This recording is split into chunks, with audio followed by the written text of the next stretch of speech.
What's up guys, Sean here. Today I'm going to be showing you how to disassemble and maintain the Chaves knives Ultramar Liberation 229 drop point. This is the stonewashed titanium version. Alright, so taking a look in here, as we can see, this one does not come with an additional pocket clip. The only clip that you get is the skull clip, unfortunately, if that's something that you don't like. But with the Chaves Scapegoat Street, which is the Blade HQ exclusive that I did a review on, this actually comes with an additional clip, which is also titanium, nice milled titanium clip, and it's plain. So take a look right here.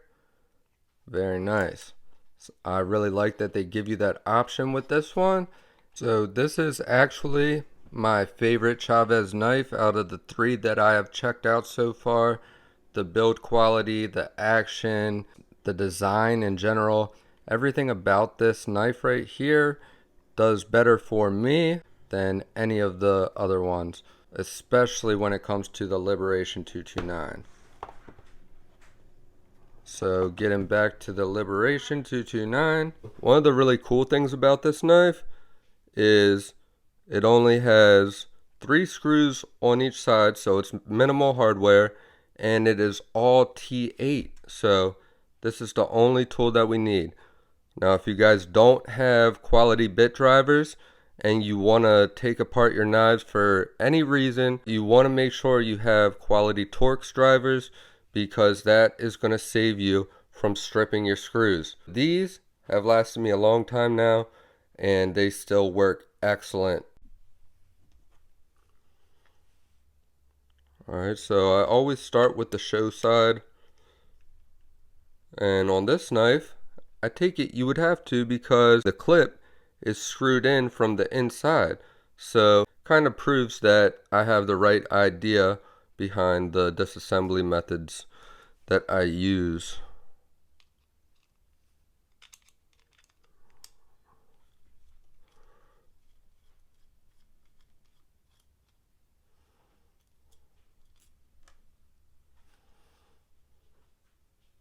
Now these screws look like they would be a T6, but don't be fooled by the small head size. These are in fact a T8. And of course, that part of my 8 on the screwdriver is worn off. Let's see here. There you go. T8. Alright. That lifted off very easy. Wow, look how simple that is. All flat with just 3 screw holes. And you have a stop pin right here. And then you have a bearing pocket milled out right there for our caged bearings. And then, let's take a look right here. This is the back spacer. Drops right out. We have one of our caged bearings. These are in fact ceramic bearings. As you can see, it looks like little black balls. Those are ceramic.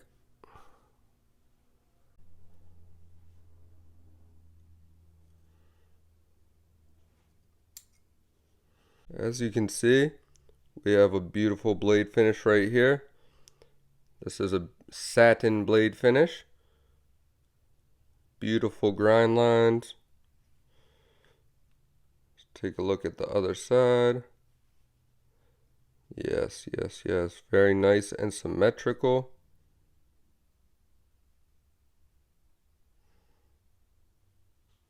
There's our detent hole right there. And as you can see, it has a nice track developing. And you see that right there? That is your detent ramp. That allows the detent ball to smoothly glide up onto the surface of the blade tang. And this track you see right here, going all the way to the detent hole, that theoretically allows a smoother detent and a smoother opening and closing, especially on the close. And the detent track itself is just for smoother operation in general, and it does somewhat help the drop. Massive thumb studs. Last but not least, here is our lock side. There's our clip screws, like I said. I take it those are also T8. Oh wow, so there actually is an over travel stop, but it is integrated into the steel lock bar insert. So see that little tab right here? That tab is going to keep this from overextending past that point, and the steel is going to prevent you from having lock stick, versus if this was just all titanium with no steel lock bar insert, the titanium would very likely have some lock stick. Here we have our detent. As you can see, this is a ceramic detent. Just remember what I told you, the black ball, that's going to be ceramic. And then this right here, this little pocket, is going to be for the blade stop, I believe. See where the steel lock bar meets up against the blade tang right there. And then that is your stop pin. You have a cutout in the blade. So just like that. Nice and simple, but very clean design. Let's see if reassembly is just as easy. And full disclaimer, this is my absolute first time disassembling and reassembling one of these knives. So I don't have any special experience or extra tips when it comes to this knife. This is my first time taking it apart and putting it back together. So you guys are seeing through the view basically just as if you were doing it for the first time. This knife could definitely stand to earn some points back from my previous reviews, because as I have said in both of my Chaves reviews so far, I was not very impressed. So I'm seeing a lot of things that I like from the inside of this, but I don't know, we'll see. So first thing I want to do is take one of my bearings. So the open cage side, you are going to want facing down.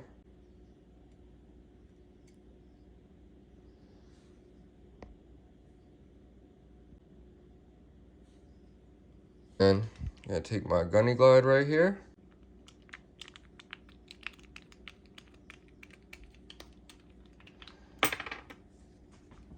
Do a couple drops of oil on the pivot.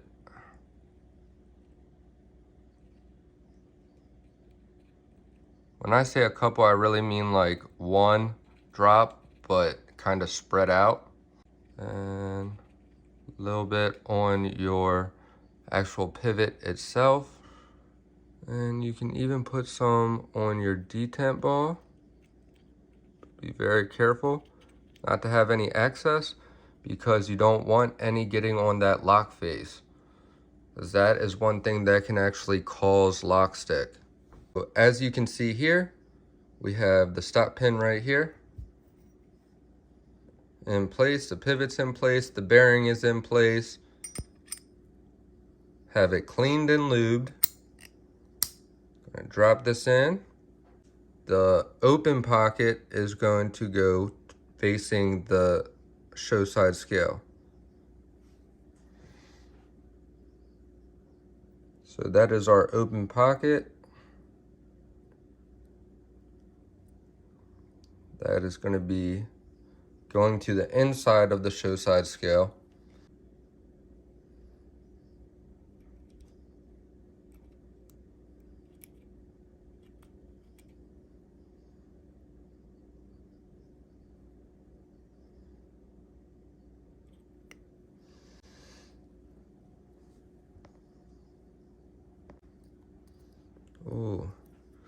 That's something I don't really like. Look at that. I know it's not tightened down, but look. You have a good amount of play between that lock bar and your blade stop, or your stop pin.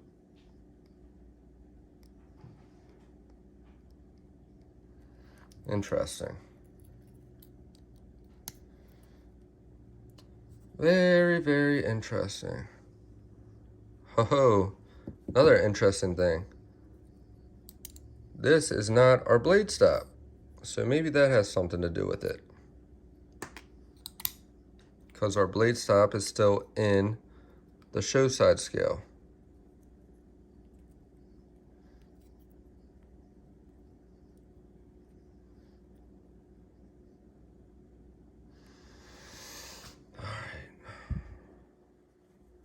Ah, okay. That pin is going to go back here.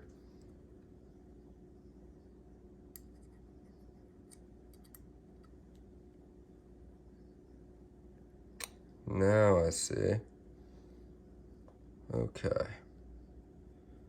And we might as well drop our backspacer into place. Just like so.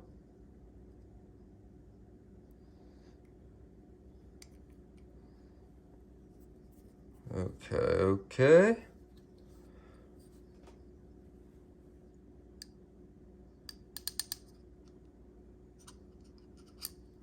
See if we can get that little pocket to line up. There we go. Oh, go figure.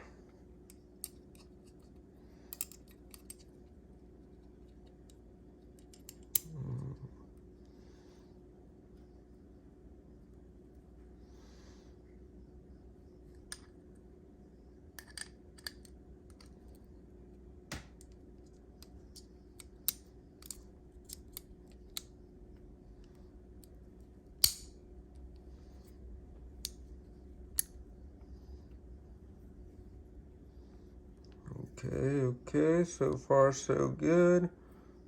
Well, somewhat, yeah. All right, that's looking good. Let's go ahead and get our pivot screw in here.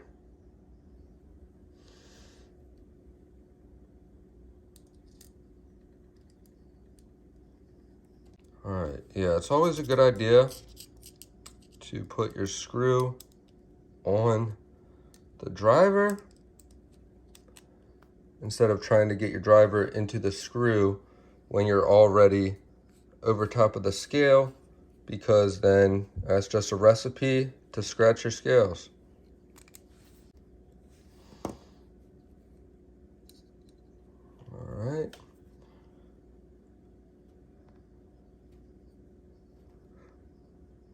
We're going to take our last two screws.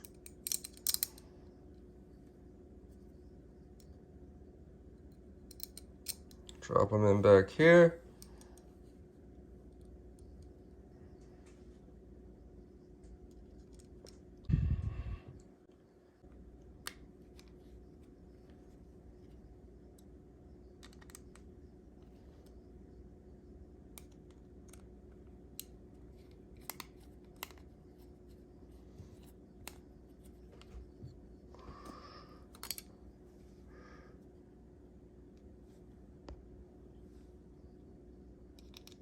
All right, so we're having some issues back here. The back screw doesn't want to go in. So what we're gonna do is pull this screw out and see.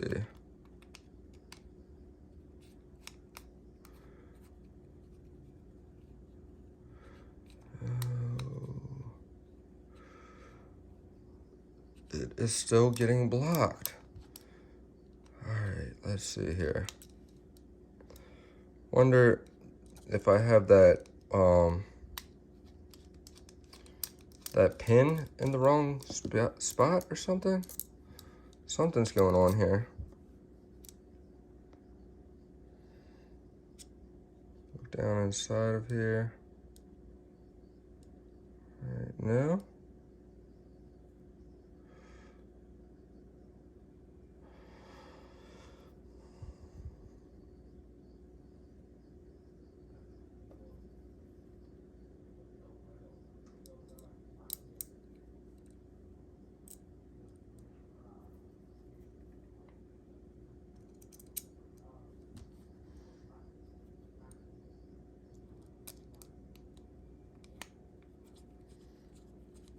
There we go. Now it's going in nice and smooth. I'm not quite sure what was going on there, but it appears that it might not have been lined up exactly right. Oh God.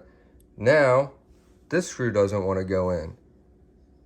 Alright, so that is definitely going to be a issue in my opinion when it comes to this backspacer. There's no reason there should be this much difficulty to get this backspacer back in. Everything was pretty good up until that point.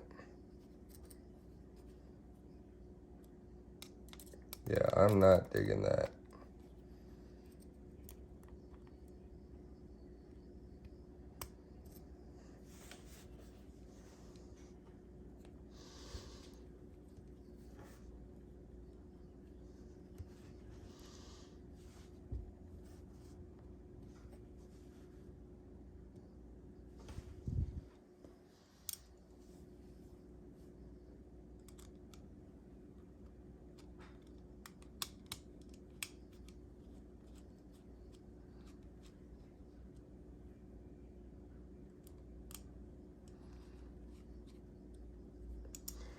There we go. Damn. Damn. It's like I had to baby them in. That wasn't cool. So if you have a Chaves knife and you've actually done this disassembly, or if you disassemble yours after watching this video, let me know down in the comments below if you had the same issue with this backspacer, because that was kind of strange and disappointing. Alright, so you see the blade is all the way over there. That is a 100% sure sign that you have a loose pivot. 100%. So I'm going to crank that pivot down.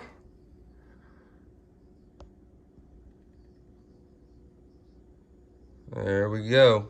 Perfectly centered.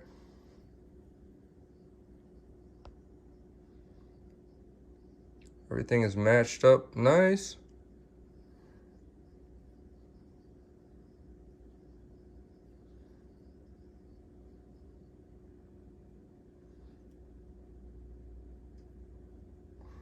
I like how the stop pin is pretty much hidden, since it there's that pocket in the blade. A little too tight. Backed it off a quarter turn. Nice.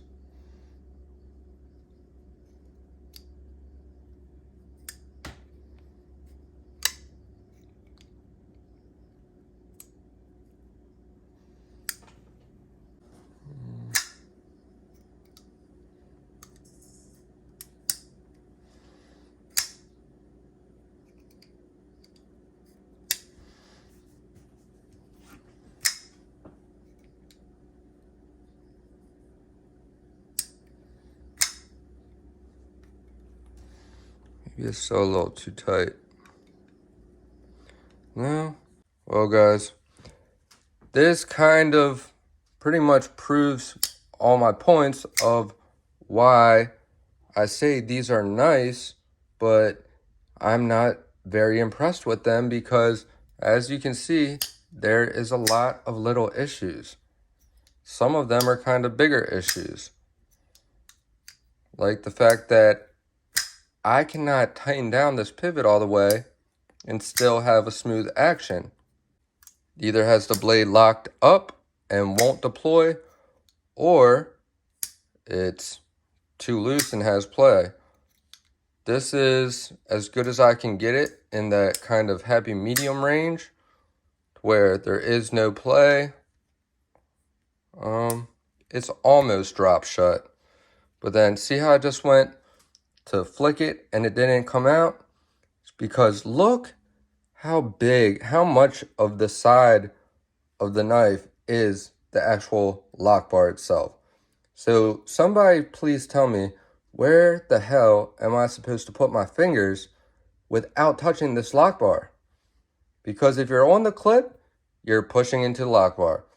If you're anywhere along here, over like, it's like 90% of this side, the space on this side, or I'm exaggerating a little bit, like 80%, which is still ridiculous, you're on the lock bar. See how, like normally with every knife, I always have my fingers going into the clip and coming down, not pushing in on the clip, but going down. So that usually is not an issue with this one when it comes to the clip, but you know, my other fingers, and I want to stabilize it, because one thing about this being titanium with no texture, this is a slippery bastard, especially once your hands start to sweat like mine are right now. This thing just wants to slide around in your hand.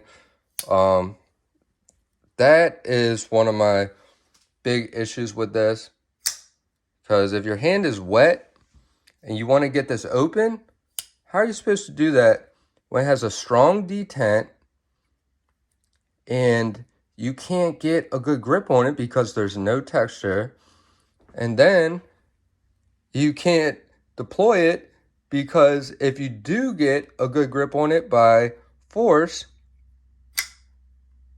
you know, well, that was a poor example, but you see, like there, the blade came out fine. Ow, shit. But just like that, you know, go to deploy it and it's locked up, because I'm simply just trying to hang on to this knife from slipping out of my hand. Oh, God, that was horrible. So, yeah, this thing will tear up your fingers. Unless you have the driest hands, or I guess you could, you know, walk around with a container of baby powder or chalk and keep your hands dry that way. You know, maybe you can get a good grip on this knife. Maybe it'll all work out for you. But if you're a normal human like me, if you're just a normal guy like me, you're not going to do anything crazy like that, and you have palms that sweat, then, you know, this thing might not be the knife for you. Man, you're crazy. That thing isn't going to slip out of my hand, blah, blah. All right, well, you know what? You are absolutely free to spend your hard-earned money on this and give it a try. And if you love it, I will be extremely happy for you. I try to point people in the right direction to whatever they might like and what they might not like, and I try to explain that as good as I know how. Like I've said 100 times before, this knife has a lot going for it. There's a lot of things that I really do like. Has a very neat aesthetic to it. Very unique, very kind of classy and elegant and simple and badass all at the same time. But it does have a lot of flaws that I really, you know, for the price, are unexcusable. This is a knife that's manufactured in China, and that would be absolutely fine if the materials, the build quality, the knife design, the blade grind, the blade steel, the heat treat, the detent, if all of that, and the tolerances, if all of that is on point, then sure, you could justify $350 for this knife. But when there is as many issues as I've ran into and pointed out, I just don't see it being worth it. Now, if it's worth it to you, go for it. I am not trying to discourage anyone from checking out this knife. And you know what? If you get one of these and you don't like it, you can turn around and sell it and get your money right back. So you really don't have anything to lose by picking one of these up and trying it. But I just wanted to give you guys my honest opinion on it and kind of show you exactly what I mean and try to explain things a little bit better. I think that's going to wrap it up for this one. If you guys are not subscribed, make sure you do that because I have a massive giveaway coming up when I hit 1K. I have several videos on it with all the prizes. I'm really excited to do that. And I can't do it until I hit 1,000. So, you know, I don't want to keep you guys waiting who already know about it. So I don't know, that's something I've kind of been stressed out about because I had a lot of momentum. I was gaining subs quick and then I hit 700 and it's really been crawling and creeping since. Hopefully, you know, I keep putting out content and it will get there quickly and I can get this, you know, giveaway done and 3 lucky people will have some cool stuff and they'll be able to use it and enjoy it instead of it just sitting here at my house. As always, thank you guys for watching. Stay tuned and I will see you guys in the next one.